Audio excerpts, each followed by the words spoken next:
Hi students, welcome to NCERT NEET Adda 24/7। मेरा नाम है Bharti and I am your biology expert. सबसे पहले तो आपके बायोलॉजी के सैंपल पेपर्स आ गए हैं फॉर द ईयर 2025 एंड 2026। और ये बायोलॉजी के सैंपल पेपर्स या कोई भी सब्जेक्ट के सैंपल पेपर्स होते हैं बहुत ज़्यादा इंपॉर्टेंट। अब ये इंपॉर्टेंट क्यों है? सबसे पहली चीज़ इंपॉर्टेंट इसलिए है बेटा जी क्योंकि these are the question papers, these are the question जिसके सिमिलर क्वेश्चन आपको अपने बोर्ड एग्जाम में देखने को मिलते हैं। So let's get started without getting any delay. तो सबसे पहले 33 क्वेश्चन है। सेक्शन ए में 1 मार्क का क्वेश्चन है, सेक्शन बी में 5 क्वेश्चंस है जो कि 2 मार्कर है, सेक्शन सी में 7 क्वेश्चन है 3 marker, section D has 2 question of 4 marks each और सेक्शन ई में 5 क्वेश्चन है, 3 क्वेश्चन है 5-5 नंबर के। And all these questions are very much important and compulsory. ठीक है, सबसे पहले तो हम लोग फर्स्ट क्वेश्चन से स्टार्ट करते हैं विद आवर एमसीक्यू। सबसे पहला क्वेश्चन है, the male gamete are formed by. Male gamete कौन बनाता है? सबसे पहली चीज ये है कि ये आपका वेजिटेटिव और जनरेटिव से हमें पता चल रहा है कि ये ह्यूमंस के बारे में बात नहीं हो रही है, प्लांट्स के बारे में बात हो रही है। तो सबसे पहली चीज क्या है? सबसे पहली चीज है कि क्या वेजिटेटिव सेल गैमीट बनाते हैं या जनरेटिव? तो बेटा जी वेजिटेटिव सेल तो नहीं बनाते हैं क्योंकि ये बना रहे होते हैं पॉलन ट्यूब। ठीक है, पॉलन ट्यूब बनाते हैं। और जनरेटिव सेल्स हैं जो आपके आगे 2 जर्म सेल बनाते हैं, 2 मेल गैमीट बना रहे होते हैं। अब ये हमें इससे पता चलता है ये दोनों क्वेश्चन तो गए, ये दोनों ऑप्शन गए। अब सी और डी में से आपको ये देखना है माइटोसिस से बन रहा है या मियोसिस से बन रहा है। तो मैं आपको एक चीज बोलती हूं कि ये आपकी फॉर्मेशन होती है with the help of mitosis. Mitosis होके फिर आपके मेल जर्म सेल बनते हैं। तो आंसर क्या हुआ फर्स्ट क्वेश्चन का? सी हुआ। नेक्स्ट क्वेश्चन की बात कर लेते हैं। नेक्स्ट है हमारा, the primary endosperm nucleus is formed by the fusion of the following. किसके फ्यूजन से आपका प्राइमरी एंडोस्पर्म की फॉर्मेशन हो रही है? तो सबसे पहली चीज, जब मैं प्राइमरी एंडोस्पर्म की बात कर रही हूं, when I am talking about primary endosperm, तो इसमें आपका मेल गैमीट इन्वॉल्व होता है, फीमेल गैमीट इन्वॉल्व नहीं होता। मेल गैमीट और 2 पोलर न्यूक्लियाई मिलके आपका प्राइमरी एंडोस्पर्म की फॉर्मेशन करते हैं। ठीक है, क्लियर है। नेक्स्ट अगर मैं बात करूं, नेक्स्ट है हमारा, during the menstrual cycle of a human female formation of Graafian follicle is stimulated by the secretion of which of the following gonadotropin releasing hormone. तो आपको पता है कि आपकी जो एंटीरियर पिट्यूटरी है पहले रिलीज करती है एफएसएच। ये एफएसएच आगे फॉलिकल्स की डेवलपमेंट करता है और फिर एंट्री होती है एलएच की, जो आगे ग्राफियन फॉलिकल को मैच्योर बनाने की कोशिश करता है। ठीक है, तो गोनाडोट्रोपिन रिलीजिंग हार्मोन कौन से हैं? गोनाडोट्रोपिन आता है। गोनाडोट्रोपिन किन 2 हार्मोन को रिलीज कराता है एंटीरियर पिट्यूटरी से? एफएसएच को और एलएच को। और फिर जब एफएसएच में ग्राफियन फॉलिकल्स बनने लग जाते हैं, मतलब एफएसएच की वजह से फॉलिकल्स की डेवलपमेंट होने लगती है, तब आपका ईस्ट्रोजन रिलीज होता है। तो इसका आंसर बेटा जी सी होगा। नेक्स्ट अगर मैं बात करूं, नेक्स्ट है हमारा, the experimental proof on the thermal stability of genetic material was first provided by the experiment of Frederick Griffith. अब यार देखो, ये तो भूलने वाली चीज है ही नहीं। और आप बोलोगे मैम इतने सारे साइंटिस्ट है, कैसे याद रखेंगे हम लोग, है ना? आई नो कि यार बहुत ज्यादा वो होती है, लेकिन इसके लिए मेरे टेलीग्राम चैनल पे एक पूरी पीडीएफ है जहां पर आपको सारे साइंटिस्ट, सारे डेट, सारे एग्जाम्पल सब एक साथ मिलने वाले हैं। ठीक है, next, the short stretches of DNA used to identify complementary sequences are. तो ये आपके सिंगल स्ट्रैंडेड डीएनए या आरएनए होते हैं और इनको हम लोग कहते हैं प्रोब, जो कि हम लोग यूटिलाइज करते हैं to find out the complementary sequence. ठीक है, नेक्स्ट, इनकरेक्ट स्टेटमेंट आप लोगों को ढूंढनी है अपनी। ठीक है, इनकरेक्ट स्टेटमेंट क्या बोल रही है? इसमें से ये आपके हार्डी विनबर इक्वेशंस की स्टेटमेंट्स है। तो p² + 2pq + q² equals two is binomial expansion of this, ये हम सबको पता है। The frequency measured differs from the expected value. अगर हमारी ये जो फ्रीक्वेंसी है, ये जो 1 है, अगर थोड़ा भी इधर उधर चेंज होती है, इसका मतलब क्या है कि यार आपका इवोल्यूशनरी चेंज दिख रही है। क्योंकि हार्डी विनबर के हिसाब से जब तक ये वैल्यू 1 है तब तक there is no evolutionary change. तो ये भी सेम सही है। Hardy Weinberg principle says that phenotype frequency, phenotype नहीं बेटा जी, जीनोटाइप फ्रीक्वेंसी की बात करता है। तो आंसर क्या होगा? सी होगा। सी हमारी इनकरेक्ट स्टेटमेंट है। अब next, albinism is known to be due to an autosomal recessive mutation. The first child of a couple with normal skin pigmentation was an albino. ठीक है, albinism से रिलेटेड ये क्वेश्चन है और बोल रहे हैं जो फर्स्ट चाइल्ड है वो क्या है बेटा जी? आपका एल्बिनो है। ठीक है, नॉर्मल चाइल्ड। ठीक है, अब ये जो नॉर्मल चाइल्ड होगा जिसकी पिगमेंटेशन है, नॉर्मल पिगमेंटेशन है, उसका क्या होगा, वो हमारा रेट्रो रिसेसिव ट्रेट होगा विच इज ए। और जो दोनों पेरेंट्स होंगे, है ना, वो क्या होंगे, both the parents will be this A होगा, हमारा हेट्रोजाइगस वाला कंडीशन होगा। अब जब इनको क्रॉस करेंगे, इफ वी क्रॉस ए और ए को क्रॉस करेंगे तो हमारे पास ए आएगा, ए आएगा, ठीक है। ये दोनों क्रॉस होंगे, ये दोनों क्रॉस होंगे, ए और ए आएगा, ठीक है। What is the probability of their second child will also be an albino. अब इनकी प्रोबेबिलिटी क्या होगी, what will be the probability कि दो बाकी के जो दूसरे दो बच्चे होंगे, दूसरा जो बच्चा होगा वो क्या होगा, एल्बिनो होगा। एल्बिनो यहां पर क्या है, ए है, तो आपका दिस इज 1:2:1 का रेशियो हो गया, यानी कि 25%, ठीक है। Next, in cricket species, the sound produced by rubbing the wings or legs together play a crucial role in attracting mates. Any change in the morphology of cricket legs could potentially affect their ability to produce sound. The mutant cricket had their thicker hind legs. What would you expect for the cricket species? सबसे पहली चीज कि जब हम लोग in cricket species की बात कर रहे हैं, when we talk about these cricket species, तो इन्होंने क्या बोला है, इन्होंने बोला है कि आपका क्या कहते हैं, आपके जो क्रिकेट स्पीशीज है दे आर, जो ये साउंड प्रोड्यूस कर रहे हैं, ये साउंड प्रोड्यूस करते हैं bye rubbing the wings and legs. ये अपनी विंग्स और लेग्स जो है रब करके अपनी ऑल टुगेदर एक साउंड की प्रोडक्शन करते हैं। अब जब ये साउंड की प्रोडक्शन होती है, अब मान के चलो अगर, और ये ही इनके जो मेट्स को, मतलब इनके पार्टनर को अट्रैक्ट करती है, अगर इनकी मॉर्फोलॉजी में कोई भी चेंज आएगा तो वो किस किस चीज को जो है अफेक्ट कर सकता है, ये चीज पूछी गई है, ठीक है। अब देखो, अगर जो म्यूटेंट हुआ, मतलब म्यूटेशन के बाद जो स्पीशीज बनी, उसके थिकर हाइंड लेग्स हुए। अब अगर थिकर हाइंड लेग्स होंगे बेटा जी, उसके बाद क्या होगा, क्या एक्सपेक्टेड चेंज आपको दिखाई देगी। तो सबसे पहले The leg mutation will not lead to speciation if they diversify into new habits. ये बोल रहा है, पहली स्टेटमेंट बोल रहा है अगर म्यूटेशन ऐसी हुई है तो कोई भी स्पेसिएशन नहीं होगी, मतलब कुछ नया नहीं बनेगा। The leg mutation will have little effect on their external features. The leg mutation will have no effect on behavior and does have little effect on speciation. The leg mutation might lead to reproductive isolation and speciation due to an effect on the mating call. Exactly. ये किसको effect कर रहा है, ये इसका main motive क्या है, main function क्या है, मेन फंक्शन है बेटा जी कि आपका ये जो आपका क्रिकेट स्पीशीज है, इन ये जब अपने लेग्स या फिर आपका विंग्स जो होते हैं, ये जब उनके इस्तेमाल से जो साउंड प्रोड्यूस करते हैं वो उनके मेट को बुलाती है। अब अगर इनके लेग्स में वो म्यूटेशन हो गई तो हो सकता है कि वो मेट को ना बुला पाए, और मेट को नहीं बुला पाएंगे तो there will be no reproduction. अब और अगर नो रिप्रोडक्शन वाली चीज हुई बेटा जी, अगर रिप्रोडक्शन नहीं हुई then there will be a problem, यानी कि वो स्पीशीज आगे बढ़ेगी ही नहीं। Plasmodium is a pathogen that causes malaria. Identified the correct sequence of transmission of the pathogen. ठीक है, मलेरिया प्लाज्मोडियम की बात कर रहे हैं, तो सबसे पहले ये देखो, सबसे पहले बोल रखा है stage 1 of pathogen as it is transferred by a vector bite. एक मच्छर आया, मच्छर ने अनइंफेक्टेड पर्सन को काटा। जब वो अनइंफेक्टेड पर्सन को काटती है तो वो क्या रिलीज करती है, इट रिलीजेस स्पोरोजोइट्स। तो बी और सी तो गया, ठीक है।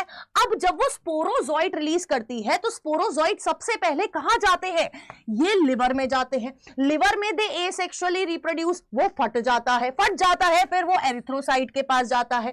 एरिथ्रोसाइट जब बर्स्ट आउट कर जाता है वो हीमोजोइन रिलीज करता है और रिलीज करता है गेमिटोसाइट। तो आंसर क्या हो जाएगा बेटा जी, डी हो जाएगा, ठीक है। नेक्स्ट, ओके, देखो यार ऐसे क्वेश्चन से ना डर बड़ा लगता है, मैं आपको बताती हूं। दीज क्वेश्चंस आपको बहुत ज्यादा डर लगेगा। डर क्यों लगेगा मैं आपको बताती हूँ। ये ऐसे क्वेश्चन होते हैं यार क्या दे दिया है, तो डरने की जरूरत नहीं है।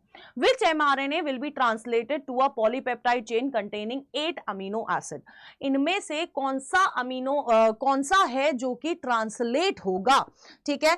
अब देखो अब देखो, ये हमारा this is the start codon और this is the start codon AUG AUG, ठीक है। और यहां पर अगर आप देखोगे 1 2 3 4 5 6 और UAG क्या होता है बेटा जी, there will be stop codon. UAG क्या होता है आपका स्टॉप कोडॉन होता है UAG। UAA UAG के साथ साथ कौन सा होता है, UAA स्टॉप कोडॉन होता है, ठीक है। UAG स्टॉप कोडॉन होता है, UAG स्टॉप कोडॉन होता है और आपका UGA will be a stop codon, है ना। ये आपके क्या होते हैं, स्टॉप कोडॉन होते हैं, ठीक है। अब अगर आप देखोगे यहां पर पूछा गया है कि कौन सा ट्रांसलेट होगा to a polypeptide chain containing 8 amino acid, तो यार देखो ना ये आपका स्टॉप हो रहा है ना ये और ना ये, तो आपका आंसर क्या होगा, सी होगा, ठीक है। Next, in order to isolate genetic material from a bacterium the cell must be treated with. अगर मैं बैक्टीरियल सेल वॉल की बात कर रही हूं तो उसमें से अगर मुझे बैक्टीरिया निकालना है तो मुझे लाइसोजाइम की जरूरत पड़ेगी। सेलुलेज प्लांट के लिए, काइटिनेज हमें चाहिए होता है फंजाई सेल के लिए, ठीक है। और लाइसोजाइम के बिना आपकी बैक्टीरियल सेल वॉल तो नहीं टूटेगी, बैक्टीरियल सेल नहीं टूटेगा तो उसमें से आप जो है DNA एक्सट्रैक्ट नहीं कर पाएंगे, ठीक है। तो आंसर क्या हो गया, ए हो गया। इंटीग्रेटेड पेस्ट मैनेजमेंट इन्वॉल्व्स, अगर किसी को पेस्ट मैनेजमेंट करनी है तो वो उसको क्या क्या इन्वॉल्व करना होगा। Using pesticide and insecticide judicially, बिल्कुल। बायो कंट्रोल एजेंट्स हम लोग यूज कर सकते हैं। एंगेजिंग इन ऑर्गेनिक फार्मिंग, नहीं, ऑर्गेनिक फार्मिंग हो या नॉर्मल फार्मिंग हो, पेस्ट को रेजिस्ट करने के लिए हमें पेस्टिसाइड या फिर बायो कंट्रोल एजेंट हमें चाहिए होते हैं, तो आंसर क्या हो जाएगा, सी हो जाएगा। अब आगे आने वाले सारे जो क्वेश्चंस है वो आपके असर्शन रीजन वाले क्वेश्चन हैं। तो सबसे पहले, the ability of the pistil to recognize the pollen is the result of a continuous dialogue between the pollen and pistil, ठीक है। ये तो बिल्कुल ट्रू है, पहली स्टेटमेंट क्या है, बिल्कुल ट्रू है ना। तभी वो केमिकल वाला चीज आती है, तभी उस पॉलन ट्यूब को पता चलता है कि उसे कहां जाना है, तभी उस मेल गैमीट को पता चलता है कि उसे कहां पर आना है और किस चीज को फ्यूज करना है। दिस इलेक्ट्रिकल डायलॉग, इलेक्ट्रिकल नहीं है बेटा, केमिकल डायलॉग है, ठीक है। अभी मैंने आपको बोला इलेक्ट्रिसिटी का कोई काम नहीं है, this is the chemical dialogue. Some organisms are better adapted to survive in an otherwise hostile environment. Adaptive ability is inherited and has a genetic basis. एक बात बताओ, अगर तुम पूरे क्या कहते हैं अगर मैं आपको बोल रही हूं कि यार तुमने कुछ चीज अडाप्ट करी है ना, कुछ चीज अडाप्ट करी। अब for example there is a species और वो रह रही है एकदम गर्मी के एरिया में। अब वो गर्मी के एरिया में अचानक से क्या पड़ने में, तो हाइपोथेटिकल कंडीशन, उधर एकदम से ठंड पड़ने लग जाती है ना, बर्फ गिर रही है, बिल्कुल तेजी से बर्फ गिर रही है। तो उस पॉइंट ऑफ टाइम पे आप क्या करेंगे, कुछ लोग अडाप्ट हो जाएंगे और वो जब अडाप्ट हो जाएंगे उस एनवायरनमेंट में तो वहां पर अपना नंबर ग्रो कर पाएंगे। तो कुछ ऐसी स्पीशीज होती है जिनकी जो अडाप्टिव सर्वाइवलिटी रेशियो होता है वो ज्यादा होता है ना। अब this adaptive ability is inherited and has genetic basis. ये जो आपकी अडेप्टिव एबिलिटी होती है, अगर हम लोग इस अडेप्टिव एबिलिटी की बात करेंगे तो उस पॉइंट ऑफ टाइम पे एक बात बताओ, अगर तुम जिंदगी में क्या कहते हैं डांस वांस करना सीख रहे हो तो जरूरी है कि तुम्हारे बच्चों के अंदर भी वो अडेप्टिव चीज पहुंचेगी। एक तो क्वेश्चन ये हो गया। दूसरी चीज ये हो गई कि अगर if a species is living in a certain type of area, है ना, और वो स्पीशीज में क्या हो रहा है, उस स्पीशीज में देखा जाए तो वो एक सर्टन टाइप ऑफ एरिया में रहे, तो आगे आने वाली जनरेशन भी क्या उस एरिया में रह पाएगी? This is the question. तो सबसे पहले आप मुझे ये बताइए कि क्या पॉसिबिलिटीज हो सकती हैं, what will be the possibilities. ठीक है, जल्दी बताइए, what will be the possibilities. बिल्कुल हो सकती है ना। अगर आपके पेरेंट्स हमेशा से रह रहे हैं इन अ कोल्ड वेदर वाले एरिया, वो कोल्ड वेदर वाले एरिया में उनकी स्पीशीज, उनकी जो प्रोजेनी आएगी वो अपने आप ही अडाप्ट कर जाएगी। तो आंसर क्या होगा? 14 होगा। 14 का आंसर विल बी बिकॉज। लगा के देखो तो दोनों स्टेटमेंट्स आर ट्रू, तो आंसर ए हो जाएगा। Excess dose of coke or crack produces a sense of euphoria, increased energy and causes hallucination। ये है आपके ड्रग अल्कोहल वाले चैप्टर में से क्वेश्चन आया है।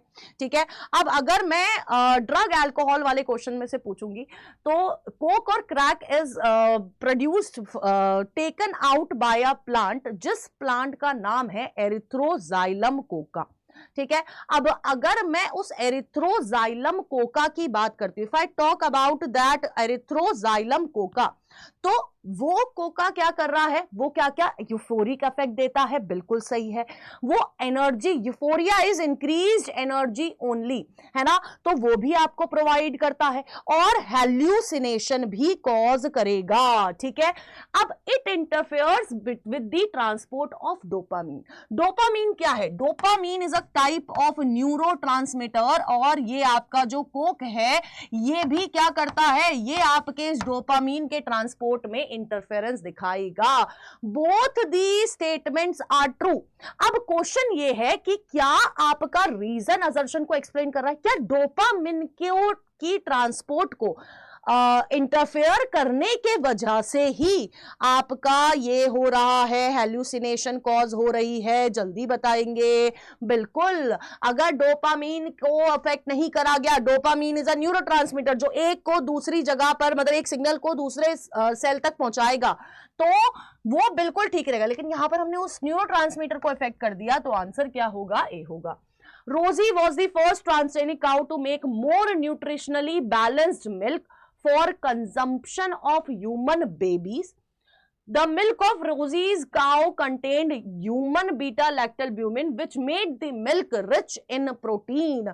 देखो, सबसे पहली चीज, क्या उसने बीटा लैक्टलब्यूमिन बनाया? नहीं, उसने अल्फा लैक्टलब्यूमिन बनाया था। उसने क्या बनाया था? उसने अल्फा लैक्टलब्यूमिन बनाया था। तो ये स्टेटमेंट तो सही है, लेकिन ये स्टेटमेंट गलत है, तो इसका आंसर क्या हो जाएगा? Assertion is true but reason is false. ठीक है, अब आ जाते हैं सेक्शन बी पे। During artificial hybridization, it is important to ensure that only desired pollen grains are used. How it is ensured? अब अगर मैं artificial hybridization की बात करती हूँ, if I talk about artificial hybridization, और मुझे चाहिए कि यार मुझे एक पर्टिकुलर तरह का pollen grain ही चाहिए, मेरे को उसी की प्रोजेनी आगे चाहिए। अब वो pollen grain में ज्यादा वायबिलिटी होगी, इसलिए मुझे उसी का प्रोजेनी चाहिए होगा, है ना। अब ये कैसे इंश्योर किया जाएगा? ये इंश्योर किया जाता है by the two processes, that is emasculation और बैगिंग। इमैस्कुलेशन और बैगिंग, तो आपको क्या करना है? इन दोनों को अच्छे से समझाना है। जब आप क्वेश्चन अटेम्प्ट करेंगे तो आप पहले बताएंगे कि डिजायर्ड पॉलन ग्रेन में, जब मैं डिजायर्ड पॉलन ग्रेन के साथ पॉलिनेशन करना चाहती हूँ, तो I will use the process that is emasculation, और बैगिंग का प्रोसेस आई विल यूज। अब इमैस्कुलेशन क्या होती है कि जो फॉर एग्जाम्पल, अगर कोई एक फीमेल पेरेंट प्लांट है और उस पे क्या है, उस पे बाइसेक्सुअल फ्लावर्स है। अब जो एंथर है उसको ना हम लोग केयरफुली वी विल रिमूव, और बाहर से हम लोग पॉलन ग्रेन लाएंगे और उसको बैक कर देंगे, ताकि उस एंथर का, उस बाइसेक्सुअल वाले उसका एंथर का जो पॉलन ग्रेन है वो इस पिस्टल के पास ना आ सके, है ना, वो फीमेल रिप्रोडक्टिव ऑर्गन के पास ना आ सके, और ताकि हमारी अच्छे से क्या हो जाए, आगे की पॉलिनेशन हो जाए और आगे प्रोजेनी प्रोड्यूस हो जाए। ठीक है, how is, next question, how is the rate of initiation of RNA polymerase at a given promoter in a transcriptional unit of prokaryotes regulated. ठीक है, अब देखो ध्यान से सुनिएगा, ओके, अब होता क्या है, ध्यान से सुनिएगा। जो प्रमोटर होता है, प्रमोटर वो जगह है, मैं एक बार नोट खोल लेती हूँ, प्लीज नोट जी खुल जाइए, ये आपको समझाना पड़ेगा, क्योंकि पता है क्या होता है, बेसिकली जो प्रमोटर होता है वो हमारी आरएनए पॉलीमरेज की बाइंडिंग साइट है। अब जो एसेसिबिलिटी होती है प्रमोटर की, वो आपका ऑपरेटर सीक्वेंस जो है कंट्रोल करता है, ठीक है। अब हमारा जो प्रमोटर है, अगर हम लोग देखेंगे, हमारा जो प्रमोटर है, प्रमोटर क्या है, आरएनए पॉलीमरेज का बाइंडिंग साइट है, ठीक है। और आपके प्रमोटर की जो एसेसिबिलिटी है, it is controlled by the operator sequence. कौन कंट्रोल करता है, operator sequence is controlling the promoter की एसेसिबिलिटी, ठीक है। अब और ये ऑपरेटर कहां है, अगर ये प्रमोटर है तो यहां पर आपका ऑपरेटर प्रेजेंट होता है, इस तरह से, मतलब बिल्कुल एडजेसेंटली प्रेजेंट होता है। अब आपसे क्वेश्चन में क्या पूछा गया, आपसे क्वेश्चन में पूछा गया कि how is the rate of initiation of RNA polymerase at a given promoter in a transcriptional unit of crop, कैसे रेगुलेट हो रहा है ना, कैसे रेगुलेट हो रहा है, ये पूछा गया है। अब अगर मैं रेगुलेटर की बात, रेगुलेट करने की बात करूं, तो आपके जो रिप्रेसर्स हैं, है ना, और जो आपके एक्टिवेटर्स होंगे, कौन होंगे, एक्टिवेटर्स होंगे, दीज आर दी वन जो आपको आपका ये पूरा का पूरा जो सीक्वेंस है वो रेगुलेट कर रहे होंगे, ठीक है। अब कैसे, ये जो आपके रिप्रेसर वाले प्रोटीन है, ये रिप्रेसर वाले प्रोटीन ऑपरेटर सीक्वेंस से बाइंड कर जाएंगे। जैसे ही ये बाइंड कर जाएंगे तो ये आपके आरएनए पॉलीमरेज को ब्लॉक कर देंगे, है ना, फ्रॉम असेसिंग दी प्रमोटर, है ना, प्रमोटर के पास नहीं आने देंगे, और जिसके वजह से ये क्या हो जाएगा, स्विच ऑफ हो जाएगा। अब इसका वाइस वर्सा वाला काम कौन करेगा, इसका वाइस वर्सा वाला काम करेंगे आपके एक्टिवेटर्स। अब ये जो एक्टिवेटर्स है ये क्या करेंगे, दे विल एनहांस, यानी कि ये स्विच ऑन कर देंगे, ठीक है। तो ये दो चीजें हैं जो इसको कंट्रोल कर रही हैं, ठीक है। 19th पे आते हैं।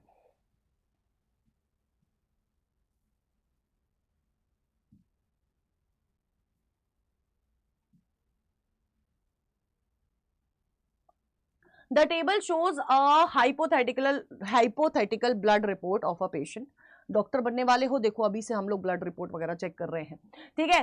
तो क्या पूछा गया है, देखो, we have observed value, unit और रेफरेंस रेंज। तो ल्यूकोसाइट जो काउंट आया है वो आया है 1100, और होना कितना चाहिए, 4400 से 11000 के बीच में होना चाहिए। न्यूट्रोफिल 31 आया है, 55 से 70 के बीच में होना चाहिए। लिम्फोसाइट 25 आए हैं, लिम्फोसाइट और ओके, हमारे लिम्फोसाइट बिल्कुल बढ़िया है। बेसोफिल अगर देखा जाए, मतलब बेसोफिल 0.5 आया, उतना ही होना है, ये भी सही है। इसमें ये कम है, ये कम है, पहले से ही लिख के रख लेते हैं, है ना। ईसनोफिल्स की अगर बात करें तो 0 to 2 है, ये भी सही है। मोनोसाइट्स की अगर बात करें 1 to 8 होना चाहिए, तो अप्रोक्सीमेटली हम देखेंगे कम है। अगर इसके हिसाब से चलेंगे तो यार एक होना चाहिए, एक भी नहीं है। अब देखते हैं पूछा गया है, looking the value suggest which defence mechanism immunity is affected and state how this defence mechanism provides immunity. अब आप मेरे को बताइए कि अगर ये सारी चीज जो है वो इफेक्ट हो रही हैं तो कौन सी इम्यूनिटी जो है वो इंपैक्ट करेगी। तो सबसे पहली चीज अगर हम देखेंगे तो आपके न्यूट्रोफिल्स इंपैक्ट हो रहे हैं। न्यूट्रोफिल्स क्या करते हैं, ये मैक्रोफेज, ये क्या करते हैं, दे फैगोसाइट। फैगोसाइट यानी कि सेलुलर बैरियर्स हैं, सेलुलर बैरियर्स हैं, तो आपकी कौन सी इम्यूनिटी इंपैक्ट होगी, इनेट इम्यूनिटी इंपैक्ट होगी। और वो किस तरह से प्रोवाइड करते हैं, फैगोसाइटोसिस के थ्रू आपकी इम्यूनिटी प्रोवाइड करते हैं। Name the barrier with least count and enumerate its role in providing immunity। Least count का बैरियर कौन सा है हमारा, यहां पर अगर देखा जाए तो हमारे बेटा barrier is cellular barrier only, क्योंकि हमारे न्यूट्रोफिल्स कम है, हमारे टोटल ल्यूकोसाइट काउंट कम है, और हमारे मोनोसाइट भी कम है, और ये सारे के सारे क्या कर रहे हैं, दे फैगोसाइट, ठीक है। और फैगोसाइट करके ये हमारे बाहर से आने वाले सेल्स को खा जाते हैं, ठीक है। अब next, A cheese maker claims to be a biotechnologist. How will you support the same? अब देखो यार, ये बहुत मैं आपको बोलती हूँ, चीज मेकर और जब मैं बायोटेक्नोलॉजिस्ट की बात करती हूँ तो हमें पता है कि चीज जब बनती थी पहले, है ना। ये क्या है, चीज जब बनती थी तो ये हम लोग किसी एक पर्टिकुलर माइक्रोब की मदद से एक चीज की फॉर्मेशन कर रहे थे, है ना।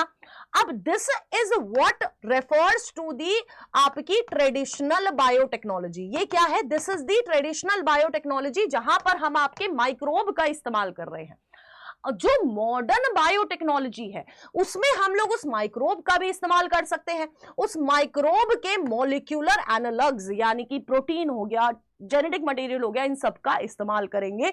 तो आप जब इस क्वेश्चन को अटेम्प्ट करेंगे तो आप इसमें ट्रेडिशनल बायोटेक्नोलॉजी बताएंगे और 2-4 एग्जांपल खुद से भी देंगे। जैसे आप कर्ड वाला एग्जांपल दे सकते हैं, आप ब्रेड वाला एग्जांपल दे सकते हैं, आप वाइन वाला एग्जांपल दे सकते हैं, ठीक है। चलो नेक्स्ट, अब हमें क्या करना है, अब हमें अटेम्प्ट करना है और अपना 21st क्वेश्चन, ठीक है। अब अगर मैं 21st क्वेश्चन की बात करती हूँ, if I talk about 21st question, तो हमारे पास अटेम्प्ट आइदर ऑप्शन ए और ऑप्शन बी, ठीक है। अगर मैं ऑप्शन ए की बात करती हूं तो ऑप्शन ए बोल रहा है compare the two ecological pyramids of biomass 1 and 2 given below and explain the situation in which this is possible. तो हमारे दो बायोलॉजिकल पिरामिड ये हैं, उनको थोड़ा एक साथ दिख जाए हमें, ऐसे कर लेते हैं, ठीक है, ओके। ये हमारे दो इकोलॉजिकल पिरामिड्स हैं, ठीक है। अब जो फिगर 1 है, अगर मैं इस फिगर 1 को देखूं, ये कहां जा रही है, ऊपर जा रही है, ऊपर जा रही है, यानी कि ये क्या है, दिस इज द अपराइट वाला पिरामिड, है ना, ऊपर जा रही है। ये क्या है, आपका अपराइट पिरामिड है ऑफ बायोमास, और ये किसके लिए है, दिस इज मोस्टली, अगर मैं इसकी बात करूं तो ये आपके टेरेस्ट्रियल एनवायरमेंट के लिए होता है, ठीक है, इकोसिस्टम के लिए होता है, फॉर एग्जांपल फॉरेस्ट के लिए, ग्रासलैंड के लिए। अब इसमें अगर मैं इस तरह के इकोसिस्टम की बात करती हूं तो जो टोटल ड्राई वेट होता है of the producer at the base is the largest, तो ये आपका टोटल ड्राई वेट ये बता भी रहा है क्या है, सबसे ज्यादा होता है। अब ये क्या दिखा रहा है, देखो यहां ज्यादा था, यहां थोड़ा कम हुआ, यहां कम हुआ, यहां और कम हो गया। तो अगर आप देखोगे जैसे जैसे ये ऊपर जाता जा रहा है वैसे वैसे आपका जो ड्राई वेट है वो क्या होता जा रहा है, कम होता जा रहा है। अब वहीं पर जब आप फिगर 2 को एनालाइज करेंगे तो जो फिगर 2 है ये आपको इन्वर्टेड पिरामिड दिखा रहा है। क्या दिखा रहा है, इन्वर्टेड पिरामिड की फॉर्मेशन कर रहा है। अब इन्वर्टेड पिरामिड आपको कहां दिखाई देगा, ये आपको दिखाई देगा एक्वेटिक वाले सिस्टम में। कहां दिखाई देगा, ये आपको एक्वेटिक इकोसिस्टम में दिखाई देगा, जैसे कि पूल्स हो गए, जैसे कि पॉन्ड हो गए, पूल नहीं, पॉन्ड हो गए, ओशंस हो गए, इन सब जगह पे आपको ये दिखाई देगा। अब यहां पर अगर आप देखोगे जो हमारा प्राइमरी प्रोड्यूसर है उसका जो वेट है that is which is mainly phytoplankton, इनका जो आप देखोगे ड्राई वेट दैट इज कम, है ना, ये comparatively to the above one primary consumer के अकॉर्डिंग क्या है, कम है। तो यहां पर क्या हो रहा है, यहां पर वो बढ़ रहा है, इट इज सिग्निफिकेंटली लार्जर। तो आपको ये पहले दोनों पिरामिड्स आइडेंटिफाई कराने हैं, एग्जांपल्स बताने हैं और फिर बताने हैं क्या होगा, ठीक है। नेक्स्ट पूछ रहा है, okay, construct an ideal pyramid for energy if 2000 joules of sunlight, क्या कहते हैं, हाँ, construct an ideal pyramid of energy if 2000 joules of sunlight are available. अगर मैं 2000 नहीं है, पहले तो ये 2 लाख है, ठीक है। अब इसके लिए आपको क्या करना है, आपको अपना पिरामिड जो है वो कंस्ट्रक्ट करना है। अब जब मैं इसकी बात करती हूं, पिरामिड ऑफ एनर्जी 1% रूल पे चलता है, ठीक है। सनलाइट अवेलेबल कितनी है, सनलाइट अवेलेबल है 2 लाख, ठीक है, 2 लाख है। अब प्राइमरी प्रोड्यूसर, अगर मैं 2 लाख का 1% देखूंगी तो प्राइमरी प्रोड्यूसर के पास कितना होगा, तो 2 लाख का 1% निकालेंगे। फिर हम लोग प्राइमरी कंज्यूमर पे जाएंगे, प्राइमरी कंज्यूमर का फिर मतलब इसका फॉर एग्जांपल 2 लाख का 1% अगर मैं देखूंगी तो 2000 के करीब होगा। अब मैं 2000 का 1% निकालूंगी तो मेरा प्राइमरी कंज्यूमर का आ जाएगा, तो ये 200 हो जाएगा। फिर मैं सेकेंडरी कंज्यूमर का निकालूंगी तो मैं 20 का 1% निकालूंगी और 20 का 1% मेरा क्या हो जाएगा बेटा जी, ये मेरा 200 का 1% 20 हो जाएगा। अब मैं जब टर्शरी कंज्यूमर को देखूंगी, if I see the tertiary consumer, तो मेरे को 20 का 1% निकालना है और 20 का 1% 2 जूल्स होगा। So this will be your pyramid. ठीक है, ये हो गया हमारा क्वेश्चन। अब नेक्स्ट अगर हम लोग देखते हैं section C, suggest a suitable contraceptive device for the following case with justification. So एक लेडी है जिसका नाम है Mohini. Mohini does not want to take the risk of conception and sexually transmitted diseases. Mohini को कंसेप्शन भी नहीं चाहिए और सेक्सुअली ट्रांसमिटेड इन्फेक्शंस भी नहीं चाहिए। Lalita has 2 children and does not want any more children. Lalita ji है जिनके पास ऑलरेडी दो बच्चे हैं, उनको एक और बच्चा नहीं करना है। तीसरी है गीता जी। गीता जी बोल रही हैं उनको एक ऐसा कॉन्ट्रासेप्टिव चाहिए that she can take till she wants to avoid conception and can resume back to her fertile life without the intervention of the doctor. उनको डॉक्टर के पास नहीं जाना है दोबारा। ठीक है, अब फर्स्ट क्वेश्चन देखो, मोहिनी जी की सिचुएशन समझो। मोहिनी जी बोल रही हैं कि मेरे को कंसेप्शन नहीं चाहिए और मुझे एसटीआई भी नहीं चाहिए। और जब एसटीआई नहीं चाहिए इसका मतलब है कि हमें 2 पर्सन के बीच में बॉडी फ्लूइड का कांटेक्ट नहीं चाहिए, क्योंकि बॉडी फ्लूइड का कांटेक्ट होगा तो there will be risk of क्या कहते हैं एसटीआईज। तो इस केस में क्या यूज किया जाएगा, बैरियर मेथड यूज करा जाएगा, विच आर कॉन्डम्स, है ना।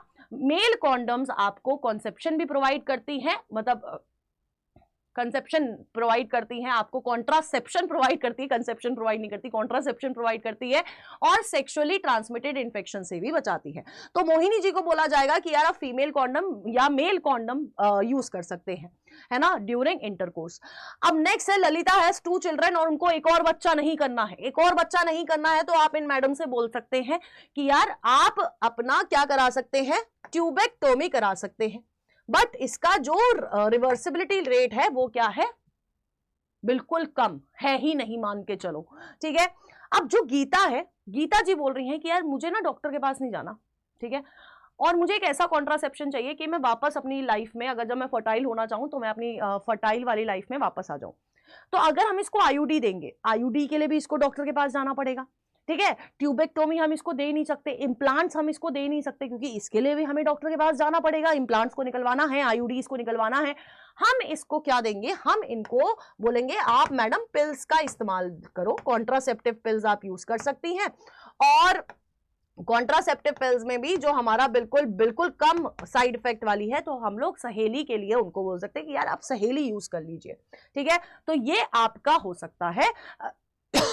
These could be the suggestion given to Mohini, Lalita and Geeta. Next, okay, given below is a figure showing transport of ovum, fertilization and passage of growing embryo through fallopian tube in a human female. Answer the following question. What will be the ploidy of cells shown in A and C stage in the figure given below? A और C क्या है, देखो A हमारा क्या है, हमारा A is the ovum, ovum है, ovum है तो बेटा जी इसकी ये क्या है, दिस इज N, है ना, डिप्लॉइड नहीं है, ये क्या है, हेप्लॉइड है। और C में हमारा जाइगोट बन चुका है, 2 सेल स्टेज आ चुकी है, तो इसकी प्लॉइडी क्या होगी, 2N हो जाएगी।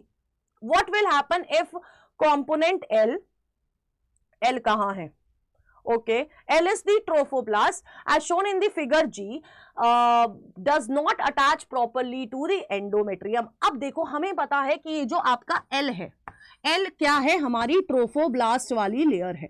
अब ट्रोफोब्लास्ट वाली लेयर अगर आपकी एंडोमेट्रियम से अच्छे से अटैच नहीं हुई, इसका मतलब है there will be no pregnancy, क्योंकि ट्रोफोब्लास्ट वाली लेयर का अच्छे से आपके एंडोमेट्रियम के साथ जुड़ना है, तभी इंप्लांटेशन हो पाएगी, और इंप्लांटेशन नहीं होगी तो there will be no pregnancy. ठीक है, नेक्स्ट क्वेश्चन पूछ रहा है, in a pregnant mother case X during early pregnancy the fertilized egg splits into 2 embryo at stage C। C में ये 2 एम्ब्रियो में डिवाइड हो गया, shown in the figure given below, resulting in the formation of twins. Which will these genome of the cell of these embryo exhibit variation? Justify your answer। अब यार ध्यान से सुनना, देखो जब मैं this is the stage C, ये stage C है, स्टेज सी में क्या हुआ कि ये जो है ये 2 सेल में डिवाइड हो गया, 2 सेल डिवाइड हो गया, यानी कि there will be 2 embryos, 2 embryos हुई तो यहां पर हमारी ट्विंस की फॉर्मेशन हुई। ठीक है, अब यार ये एक ही जाइगोट था जिससे 2 ट्विंस बने, तो ये क्या होंगे, they are the monozygotic twins. Monozygotic क्या होते हैं, यहां पर इस केस में ये आपके आइडेंटिकल ट्विंस होंगे, और आइडेंटिकल ट्विंस बिल्कुल हूबहू एक जैसे होते हैं, तो यहां पर वेरिएशन नहीं पाई जाएगी। ठीक है, ओके। अब ये this is for visually impaired student, explain the events and journey of an ovum in the fallopian tube of a mother from fertilization stage to implantation. So basically ये जो डायग्राम यहाँ पर दिया गया है वो डायग्राम इन बच्चों को बनाना है। ठीक है, ओके ओके। जब अब मैं नेक्स्ट की बात करती हूँ, if I talk about next question, तो हमारा क्या कहते हैं, क्वेश्चन नंबर 24 बोल रहा है, in guinea pig black coat colour dominates जी। एक बार यहां पर लिखते हुए चलते हैं,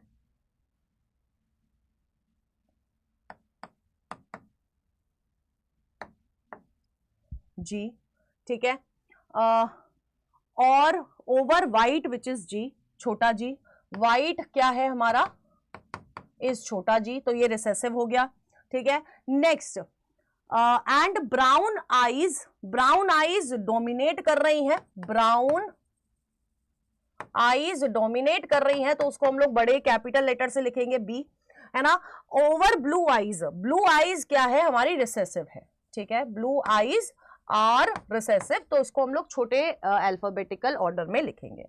ठीक है, what will be the probability of offspring having blue eyes and white coat if both parents are heterozygous for eyes and coat color?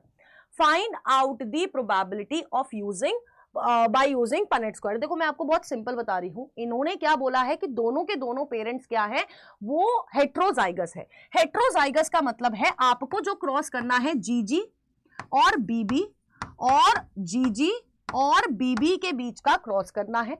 उसके बाद आपको क्या ढूंढना है, आपको ढूंढना है कि बेटा जी आपको क्या ढूंढना है कि आपकी probability of springs having blue colour eyes. Blue colour eyes क्या होती है आपकी, ब्लू कलर आईज होंगी, यानी कि बीबी वाला रेशियो हो सकता है ना, बीबी और व्हाइट कलर और व्हाइट कोट। तो आपको इसका रेशियो जो है वो आपको ढूंढना पड़ेगा कि कितना हो सकता है। इसके लिए आपको पुनेट स्क्वायर बनाना है, तो पुनेट स्क्वायर आपका जो बनेगा वो कुछ इस तरह से आप बना सकते हैं, एक, दो,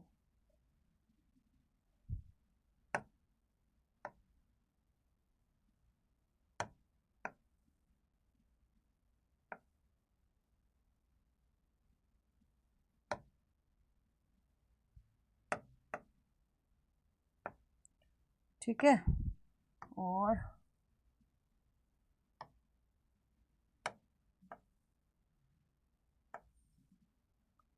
अब यार देखो, अब हमारे पास जो सिचुएशन है, हमारे पास सिचुएशन है किसकी, जी जी और बी बी।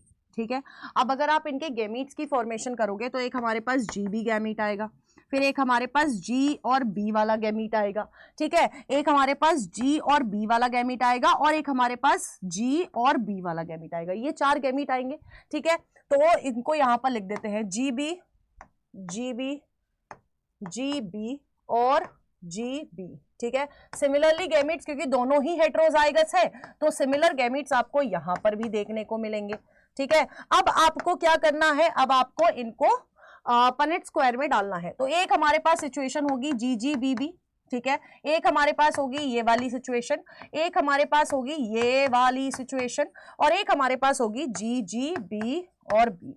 फिर नेक्स्ट हमारे पास आ गया है ये वाला जी जी बी बी, जी जी बी बी और जी जी बी बी, और फिर हमारे पास जी जी और बी। फिर हमारे पास आ गया है जी जी बी बी, ठीक है, फिर जी जी बी और बी, फिर GGBB, ठीक है, और हमारे पास लास्ट आ गया है GGBB, ठीक है। नेक्स्ट हमारे पास है GGBB, GGBB, GGB और B, और लास्ट हमारे पास आया है GGBB। अब जब मैंने आपको बताया था कि हमें कौन सा वाला कंडीशन चाहिए, हमें ये चाहिए कि एक ऐसा ऑफस्प्रिंग की प्रोबेबिलिटी बताओ कि जिसके पास व्हाइट कलर का कोट हो और उसकी ब्लू आईज हो, तो वो इधर ही हो सकता है क्योंकि दोनों ट्रेट्स क्या है, रिसेसिव है। अब जब दोनों रिसेसिव ट्रेट्स कंबाइन करेंगी तभी वो एक्सप्रेस कर सकती है, डोमिनेंट वाली हुई तो वो कहीं पर भी एक्सप्रेस नहीं कर पाएंगी। अब आपको क्या करना है, यहां पर ढूंढना है कि आपके पास ऐसा ट्रेट सिर्फ एक ही है, तो आपकी जो प्रोबेबिलिटी है 1/16 हो जाएगी, ठीक है। इस तरह से आप अपना पनेट स्क्वायर बनाएंगे, ठीक है। Okay okay, next, shown below are certain aquatic vertebrates where natural selection has favored them to develop certain characteristics which enable them to live in water, ठीक है। Name and explain the phenomenon exhibited by the above animals, ठीक है। Which one of the following is most primitive one? What is its significance, ठीक है। अब देखो, अगर मैं इसकी बात करती हूं तो ये हमारे पास कुछ aquatic vertebrates हैं, इनमें आपका नेचुरल सिलेक्शन हुआ है जिसके वजह से कुछ पर्टिकुलर कैरेक्टर्स जो हैं वो क्या हो गए हैं बेटा जी, आपके डेवलप हो गए हैं, ठीक है। और इन्हीं पर्टिकुलर कैरेक्टर्स ने इनको क्या किया है, इनको ग्रो करने का या फिर क्या कहते हैं, इनको उधर पर उस पर्टिकुलर हैबिटेट में सरवाइव करने के लिए चांस दिया है। और जो अगर हमें पता है नेचुरल सिलेक्शन क्या कहता है, हमें पता है नेचुरल सिलेक्शन कहता है कि अगर किसी ऑर्गेनिज्म की किसी पर्टिकुलर हैबिटेट में रिप्रोडक्टिव फिटनेस हाई है, रिप्रोडक्टिव फिटनेस हाई है, इसका मतलब है उसे नेचर फेवर कर रहा है। क्योंकि डार्विन जी ने यही बताया था, डार्विन जी ने कहा था, डार्विन जी के लिए जो सर्वाइवेबिलिटी थी वो हमेशा रिप्रोडक्टिव फिटनेस पे डिपेंड कर रही थी, कि जो ऑर्गेनिज्म जिस पर्टिकुलर हैबिटेट में जितना ज्यादा रिप्रोड्यूस कर सकता है, जितनी ज्यादा अपनी स्पीशीज का नंबर बढ़ा सकता है, वो उतना ज्यादा अच्छे से उस पर्टिकुलर हैबिटेट में सर्वाइव कर पाएगा, and that will be the naturally selected animal. अब यहां पर इन सारे एनिमल्स को क्या किया गया है, इन सारे एनिमल्स को नेचर ने सिलेक्ट करा है, सारे के सारे वर्टिब्रेट्स हैं, सारे के सारे वर्टिब्रेट्स हैं। तो अब हमें बताना है कि इनमें क्या फिनोमिना हुआ होगा। अब अगर मैं इस फिनोमिनन की बात करती हूं, ठीक है, आपको पता है कि यार एक तो नेचुरल सिलेक्शन हो रहा है, यू नो कि यार एक तो हमारा नेचुरल सिलेक्शन हो रहा है फॉर अ फैक्ट, है ना। अब एक ही एनवायरमेंट है, सोचो, there is only one environment, और हर एक एनिमल ने एक नया क्या है, कैरेक्टर जो है, एक नई कैरेक्टरिस्टिक जो है वो डेवलप कर ली है, ठीक है। एक नई कैरेक्टरिस्टिक जो है वो क्या कर ली है, वो डेवलप कर ली है। तो अब अगर डेवलप कर ली है इन्होंने, तो इन्होंने कौन सा वाला जो फीचर है, कौन सा प्रोसेस हुआ होगा, ठीक है, वो आपको बताना है।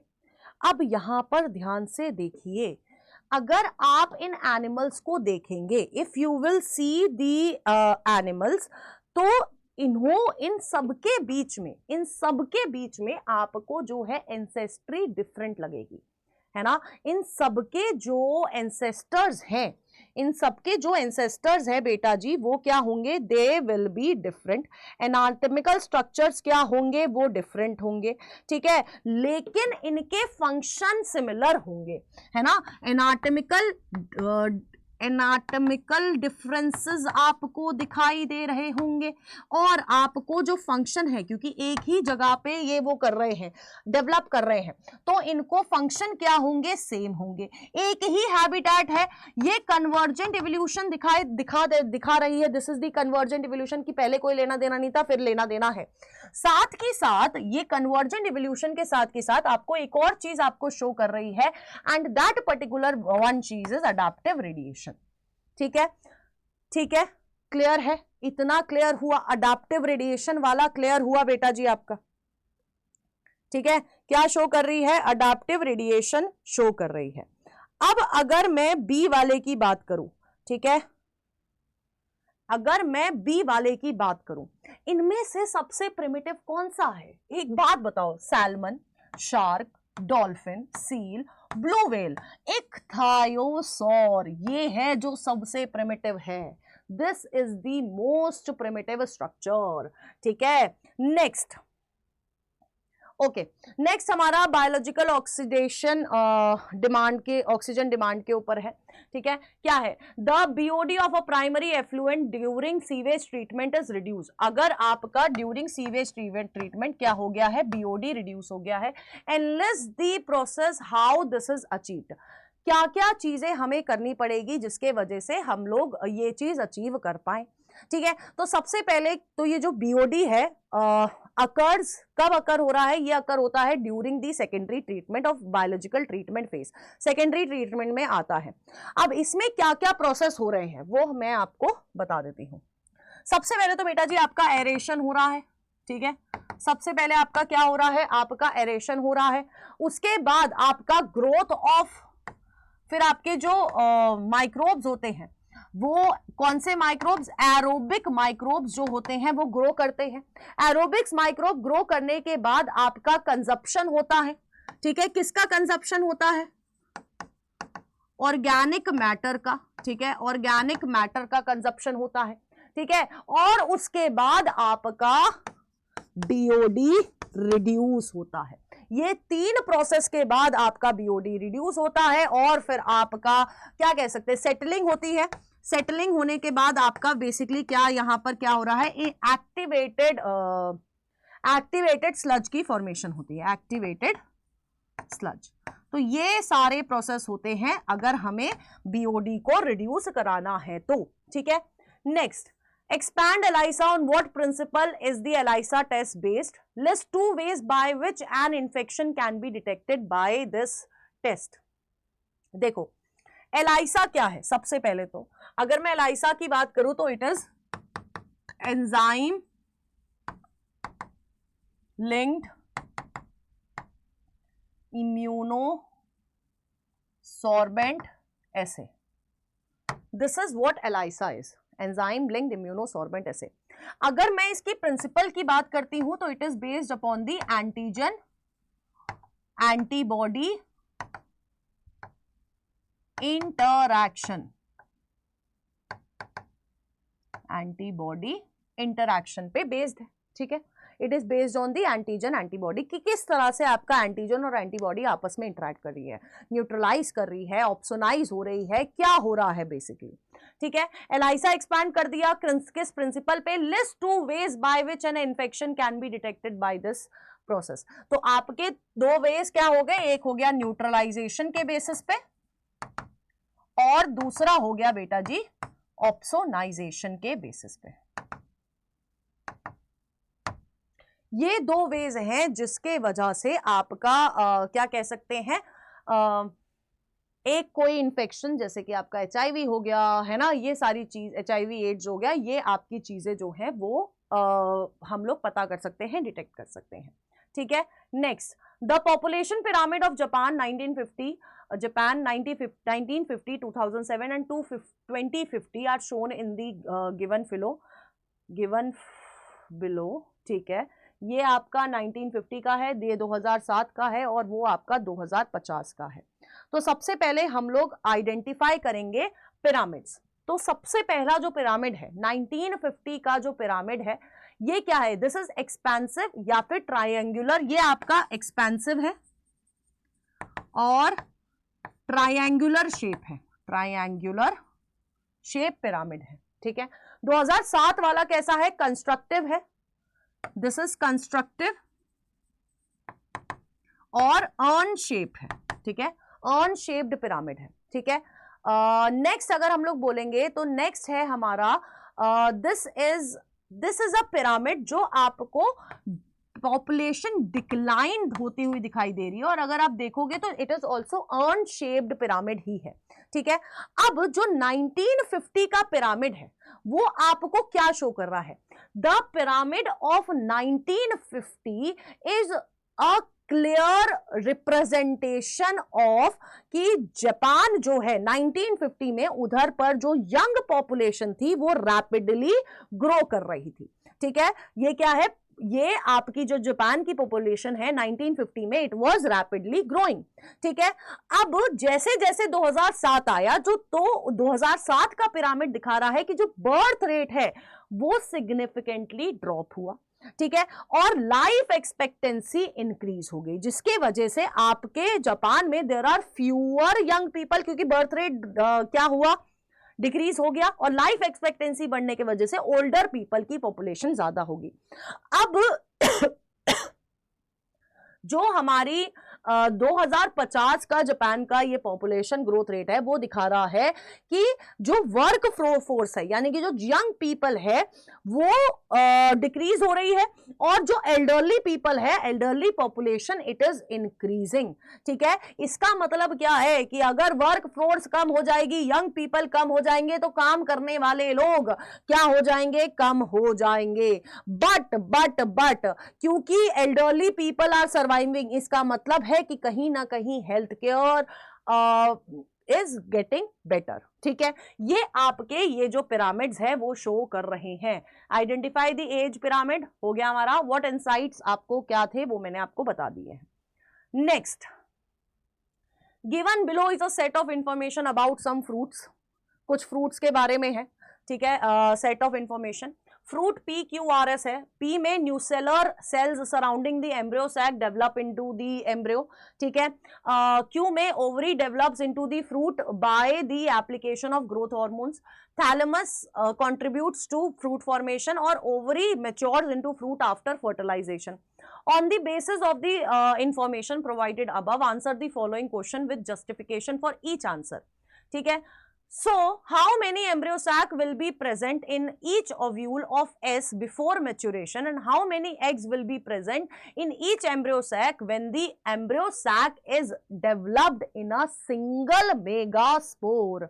अगर हम लोग सिंगल मेगास्पोर की बात करते हैं तो जो फ्रूट S है, S की बात हो रही है यहाँ पे, है ना, जो फ्रूट एस है ये क्या है, ovary matures into fruit after fertilization. तो ये जो टिपिकल, ये जो है ये एक एंजियोस्पर्मिक ओव्यूल है, और देयर इज, हमें पूछा गया how many embryo, there is only one embryo sac. Angiosperm की बात करी जा रही है तो there will be only one embryo sac, और इस वन एम्ब्रियो सैक में there will be only one egg cell. ठीक है, ठीक है। नेक्स्ट हमारा कह रहा है which of these fruits exhibit polyembryony, इनमें से कौन सा फ्रूट है जो पॉली एम्ब्रियोनी एक्सपेक्ट कर रहा है। तो पॉली एम्ब्रियोनी कहां हो सकती है, देखो ovary develops into the fruit by the application of growth hormones. अगर आप देखोगे क्या ग्रोथ हार्मोन्स अगर यहां पर लगा रहे हैं तो क्या यहां पर पॉली एम्ब्रियोनी होगी, नहीं। Next, thalamus contributes to fruit formation, इसमें पॉली एम्ब्रियोनी कहीं पर भी शो होगी, नहीं। Nucellar surrounds the embryo sac developing into embryos, अब यहां पर एम्ब्रियोज है, यानी कि इसका मतलब क्या है कि दिस पी जो है, पी वाला फ्रूट जो है वो पॉली एम्ब्रियोनी शो कर रहा है। Next, what will be the ploidy of embryonic cells in the above cases. अच्छा, नेक्स्ट क्वेश्चन भी है इसमें, will their embryos exhibit genetic variation, क्या इसके अंदर जेनेटिक वेरिएशन होंगी। बेटा जी एसेक्सुअली बन रहे हैं तो इसके अंदर हमें जेनेटिक वेरिएशन नहीं शो होंगे। ठीक है, नेक्स्ट अगर हम लोग देखेंगे what will be the ploidy of embryonic cells in the above cases. Ploidy क्या है, डिप्लॉइडी होगी बेटा, एम्ब्रियो सैक है, एम्ब्रियो है, ploidy is diploidy only, 2n होगा। ठीक है, नेक्स्ट हमारा जो क्वेश्चन है, attempt either C or D।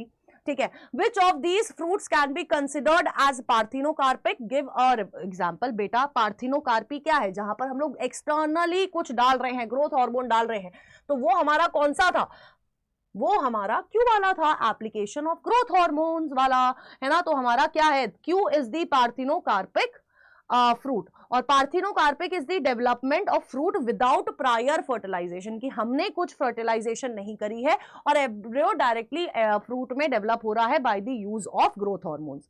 ठीक है, तो ये हमारा क्यू वाला जो है, कहां है, क्यू वाला जो है आपका ये पार्थिनोकार्पिक है। Which of the fruit PQRS is a true fruit with seeds, give reason. इनमें से ट्रू फ्रूट कौन सा है?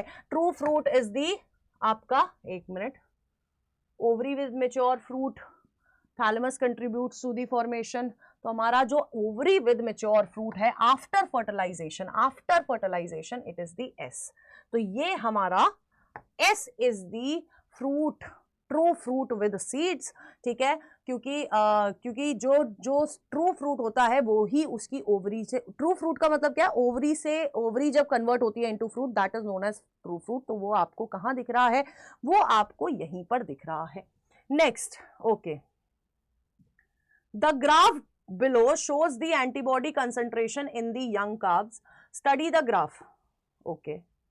What do you think is the difference between passive and active immunity in this case? Passive और active immunity, देखो सबसे पहले तो हमें पता होना चाहिए कि पैसिव इम्यूनिटी क्या होती है। बेसिकली अगर मैं पैसिव इम्यूनिटी की बात करती हूँ तो जब मेरे को बनी बनाई इम्यूनिटी कहीं से मिल रही है, बनी बनाई इम्यूनिटी कहीं से मिल रही है, तो that is known as passive immunity. और जब मैं खुद, अब मेरी बॉडी खुद इम्यूनिटी बना रही है, तो that is known as active immunity, ठीक है। तो यहां पर पैसिव इम्यूनिटी में कोलोस्ट्रम का एग्जाम्पल दे रखा है, and this is basically natural passive immunity.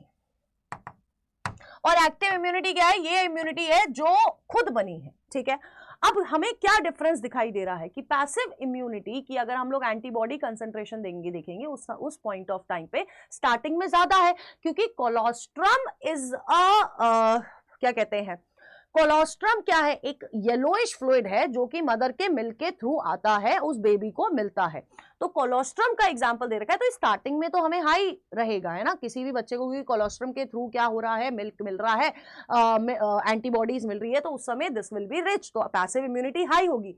इस पॉइंट ऑफ टाइम पे एक्टिव इम्यूनिटी स्लो, क्योंकि वो बेबी अभी अभी क्या हुआ है, बॉर्न हुआ है, तो वो धीरे धीरे धीरे करके ही अपनी जो एक्टिव इम्यूनिटीज है वो क्या करेगा, बनाएगा। उसकी बॉडी में धीरे धीरे करके इम्यून सिस्टम, इम्यूनिटी बढ़ेगी और धीरे धीरे करके आपकी पैसिव इम्यूनिटी कम हो जाएगी, ठीक है। ये शो कर रहा है what happens to passive immunity as days go and goes by, and why passive immunity क्यों कम हो रही है, खासकर कोलोस्ट्रम वाली क्यों कम हो रही है? क्योंकि बेबी जो, देखो जो बेबी जो होता है वो क्या करता है, स्टार्टिंग में मिल्क ले रहा है और धीरे धीरे कम होती जा रही है। ऐसा नहीं है वो मिल्क लेना बंद कर देगा, है ना, मिल्क फीडिंग बंद हो जाएगी, ऐसा नहीं है। बट कोलोस्ट्रम जो है वो स्टार्टिंग के येलोइश फ्लूइड में आता है, उसके बाद वो कम होता जा रहा है, उसके बाद मिल्क एनरिच प्रोटीन सब कुछ मिल रहा है उस बेबी को, लेकिन कोलेस्ट्रम की वैल्यू कम होती जाती है, इसलिए कम होता जा रहा है, और कम होता जा रहा है, आपकी पैसिव इम्यूनिटी भी कम होती जा रही है, ठीक है। ओके, हो गया। Attempt either C. What kind of trend does active immunity show and Y?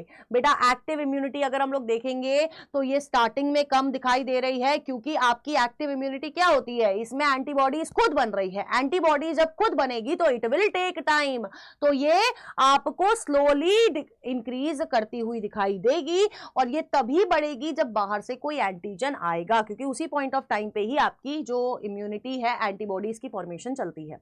What kind of immunity will be observed when a vaccine is administered into to the calf, and why? देखो जब vaccine डाली जाएगी, vaccination is a type of active immunity, क्योंकि vaccination में हम लोग क्या करते हैं, वैक्सीनेशन में हम लोग एक वीकेंड पैथोजन लेते हैं, उस वीकेंड पैथोजन को इनएक्टिवेट करके या उस वीक करके उसको अपनी बॉडी में इंट्रोड्यूस कर लेते हैं। जैसे ही हम वो इंट्रोड्यूस करेंगे वैसे ही उस पॉइंट ऑफ टाइम पर क्या होने वाला है, उस पॉइंट ऑफ टाइम पे पर्टिकुलरली आपकी बॉडी वो ये नहीं देखेगी हमारी बॉडी की यार ये तो वीक पैथोजन है, ये तो हमारा कुछ नहीं बिगाड़ पाएगा, वो हमारी बॉडी देखेगी ये बाहर से आया है, ये बाहर से आया है, तो इसकी ऐसी तैसी करनी पड़ेगी। ऐसी तैसी करने के लिए बेटा जी ये आपका क्या करेगा, आपकी बॉडी खुद एंटीबॉडीज की फॉर्मेशन करेगी, ताकि जब एक्चुअल इंफेक्शन आए तो हमारी बॉडी में उस पर्टिकुलर पैथोजन के खिलाफ ऑलरेडी एंटीबॉडीज की फॉर्मेशन हो रखी हो, ठीक है। ओके,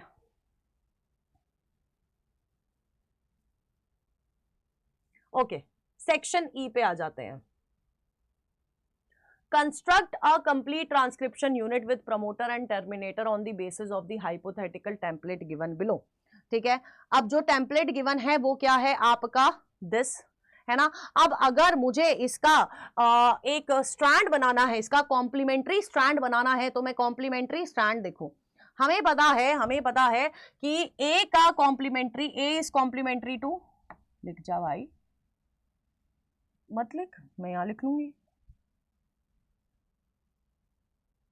एक मिनट गाइस, कुछ तो हो गया है, कोई बात नहीं, हम यहां लिखेंगे, हमें कोई नहीं रोक सकता, ठीक है। Okay, so Microsoft not responding, ये क्या हो गया यार, सारा चला जाएगा ऐसे तो।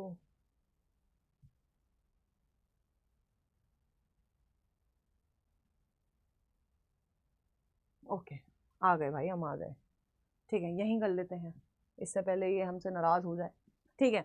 तो ए का जो कॉम्प्लीमेंट्री सीक्वेंस है वो क्या है, टी है, टी का कॉम्प्लीमेंट्री सीक्वेंस इज ए, जी का कॉम्प्लीमेंट्री सीक्वेंस क्या होता है, सी होता है, फिर जी होता है, फिर टी का फिर ये जी होगा, ठीक है, फिर ए का फिर से T, A C ji, T A सी जी, ऐसे करके, मतलब नहीं, रुक जाओ, मेरे को लगा सब सेम है, ए टी जी, ऐसे करके इसका कॉम्प्लीमेंट्री स्टैंड आ जाएगा, ठीक है। ये हमारा कॉम्प्लीमेंट्री स्टैंड है, ठीक है। अब जो हमारा पूरी की पूरी यूनिट होगी, उसको प्रमोटर भी चाहिए, स्ट्रक्चरल जीन भी चाहिए और टर्मिनेटर भी चाहिए, ठीक है। तो हमारा ये सारी आपकी कंप्लीट ट्रांसक्रिप्शनल यूनिट हो गई। नेक्स्ट पूछ रहा है, how is transcription more complex process in eukaryotic cells, explain the additional process that made that additional processes that a precursor mRNA has to undergo in these organism। अब अगर आपसे पूछा जाए कि यूकैरियोट्स में ज्यादा कॉम्प्लेक्स क्यों है, मेनली दो रीजन है, दो रीजन। पहला रीजन क्या है, पहला रीजन इज मल्टीपल आरएनए पॉलीमरेसिस है, ठीक है। पहला रीजन इज मल्टीपल आरएनए पॉलीमरेसिस है, ठीक है। इसको आपको एक्सप्लेन करना है कि पहला रीजन है कि यार ज्यादा आरएनए पॉलीमरेसेस होंगे, और दूसरा है पोस्ट ट्रांसक्रिप्शनल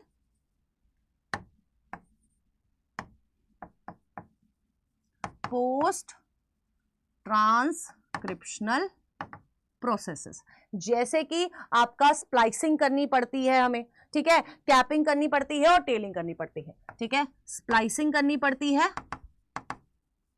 कैपिंग करनी पड़ती है और टेलिंग करनी पड़ती है, ठीक है। ये सारी चीजें हमें करनी पड़ती है, ये आपको एक्सप्लेन करना है, ठीक है। क्लियर है, इतना क्लियर हुआ क्या, इतना क्लियर हुआ क्या?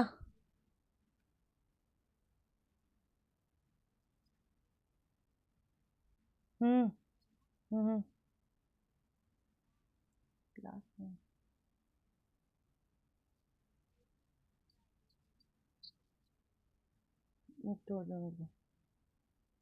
हम्म हम्म ठीक है, ठीक है।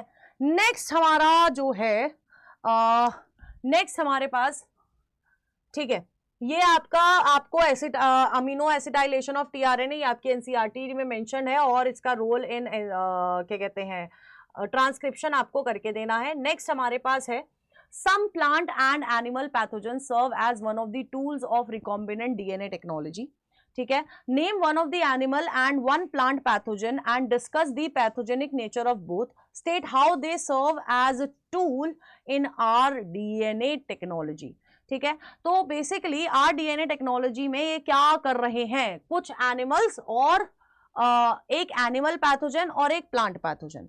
सो एनिमल पैथोजन में अगर मैं प्लांट पैथोजन की बात करूं तो हमारा प्लांट पैथोजन में आ जाएगा क्या कह सकते हैं, एग्रोबैक्टीरियम ट्यूमिफेशियंस आ सकता है, ठीक है।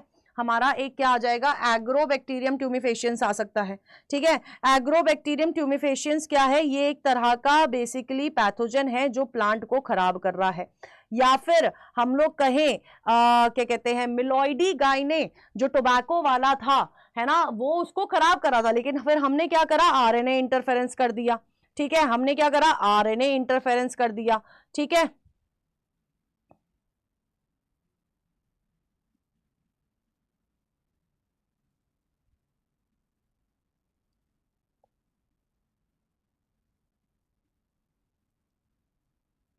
ठीक है। तो प्लांट पैथोजन में आपका एग्रोबैक्टीरियम ट्यूमिफेशियंस आ गया, एग्रोबैक्टीरियम ट्यूमिफेशियंस, एग्रोबैक्टीरियम ट्यूमिफेशियंस आ गया, और एनिमल्स में बेटा जी आपका रेट्रोवायरसेस आ गया। अब यही रेट्रोवायरसेस जो है जिनकी हेल्प से हम लोग क्या कर रहे हैं, we are making transgenic animals, है ना, ट्रांसजेनिक वेक्टर की तरह इस्तेमाल करते हैं, we use them as vector. What are the enzymes needed for r DNA technology, कौन कौन से एंजाइम चाहिए हमें आर डीएनए टेक्नोलॉजी के लिए? हमें बेटा जी रिस्ट्रिक्शन एंजाइम चाहिए क्योंकि वो काटते हैं, रिस्ट्रिक्शन एंजाइम यानी कि सिजर्स चाहिए, और हमें लाइगेज चाहिए, क्यों? क्योंकि वो दो सीक्वेंसेस को जोड़ेंगे। अब तीसरा है हमारा, farmer owns a cotton farm land and which is getting infested with coleopterant pest, he is not willing to use microbes to protect his farm. Name an alternate method to introduce bt cotton bacillus thuringiensis का use करेंगे cry gene के हिसाब से, ठीक है। State how this gene would control the paste, कैसे control करेगी बेटा? ये जीन एक टॉक्सिन बनाती है जिसका नाम है एंडोटॉक्सिन। ये एंडोटॉक्सिन वैसे तो इनएक्टिव रहता है, लेकिन जैसे ही कोई पेस्ट इसे खाएगा वैसे ही ये उस पेस्ट की पर्टिकुलर बॉडी के अंदर जाएगी, उसकी गट तक पहुंचेगी, गट तक जैसे ही पहुंचेगी उसको मिलेगा एल्कलाइन मीडियम, और एल्कलाइन मीडियम मिलते ही ये एक्टिवेट हो जाती है। और जब ये एक्टिवेट होती है उस पॉइंट ऑफ टाइम पर क्या होता है, उस पॉइंट ऑफ टाइम पर ये उस पैथोजन की जो एपिथेलियम है उससे चिपक जाएगी और उसके अंदर बहुत सारे छेद करेगी, जिसके वजह से वो स्वेल हो जाएगा और फिर अल्टीमेटली बर्स्ट आउट हो जाएगा। इस तरह से आपका बीटी टॉक्सिन जो है वर्क करता है, ठीक है। Next, BAM-H1 is a restriction enzyme which recognize the sequence, ये सीक्वेंस रिकॉग्नाइज कर रही है। The restriction activity of the enzyme is between G and A. Construct the palindrome of the following sequence. हमें इसका पैलिंड्रोम क्या होता है, same पढ़ना है हमें, GGATTC है ना, TCC है बेसिकली, तो GGATCC ये इसका पैलिंड्रोम हो गया। ये ऐसे जा रहा है तो ये ऐसे जाएगा। Draw label diagram to show the formation of recombinant DNA using BAM-H1। BAM-H1 की मदद से अगर हमें रिकॉम्बिनेंट डीएनए बनाना है तो मैं क्या करूंगी, मैं BAM-H1 वाली साइट पे, मेरी ये डिजायरेबल जीन है, ये BAM-H1 वाली साइट है, BAM-H1 वाली साइट को मैं हटा दूंगी, है ना, इधर पर रिस्ट्रिक्शन एंजाइम आएगा, ये उसको काट देगा और मैं इस जगह पे अपनी डिजायरेबल जीन ऐड कर दूंगी तो मेरा आरडीएनए बन जाएगा। PVR322 is a plasmid that has restriction site for this enzyme at the tetracycline resistance gene. If BAM-H1 were to be used, how will it impact the response of transformant with our DNA to antibiotics, ampicillin and tetracycline? Basically inactivation के बारे में बात करी जा रही है। तो जो इनएक्टिवेशन का प्रोसेस, अगर मैंने BAM-H1 की जगह BAM-H1 जब तक थी, ठीक है, तो ये कहां थी, टेट्रासाइक्लिन पे थी, मैंने BAM-H1 को हटा दिया और उसकी जगह मैंने डिजायरेबल जीन डाल दी, यानी कि यहां पर इंसर्शनल इनएक्टिवेशन हो गई। अब जब मैं इस प्लाज्मिड को टेट्रासाइक्लिन और एम्पिसिलिन मीडियम में डालूंगी तो ये एम्पिसिलिन में तो ग्रो कर जाएगी, क्योंकि एम्पिसिलिन के साथ मैंने कोई छेड़छाड़ नहीं करी है, बट ये टेट्रासाइक्लिन मीडियम में ग्रो नहीं कर पाएगी, और जब ये ग्रो नहीं कर पाएगी तो ये वहां पर मर जाएगी। And this is what happens in insertional inactivation, ठीक है, okay. Next, justify the following statement with suitable proof and example. Competition is not limited to closely related species, ठीक है।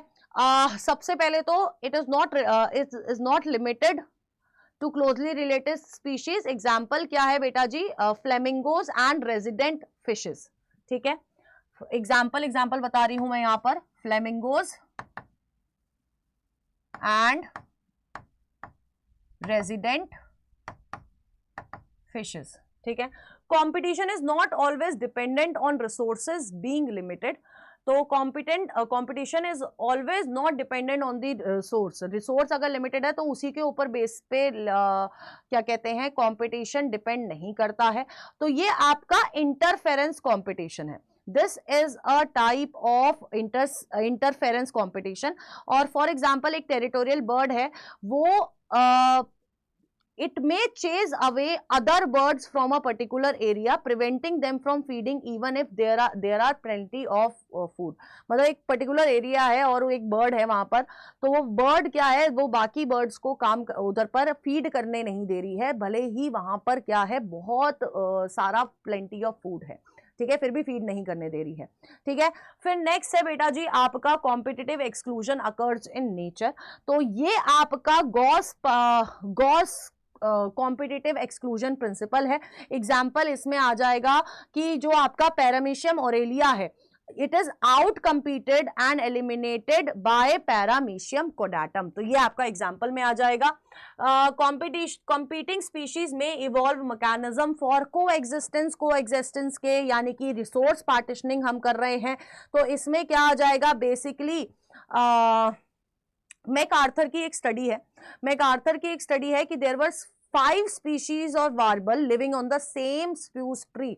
क्यों? क्योंकि उन्होंने अपनी रिसोर्स पार्टिशनिंग कर दी, तो किसी को कहीं भागने की जरूरत नहीं पड़ी, ठीक है। नेक्स्ट है बेटा competition in nature comes from what is called as competitive release. अब अगर इसकी बात करे जाए तो कॉम्पिटिटिव रिलीज की अगर मैं बात करती हूँ तो इसमें आपका एग्जाम्पल आ जाएगा ऑफ क्या कहते हैं, स्कॉटलैंड का there is a study of कॉर्नल्स।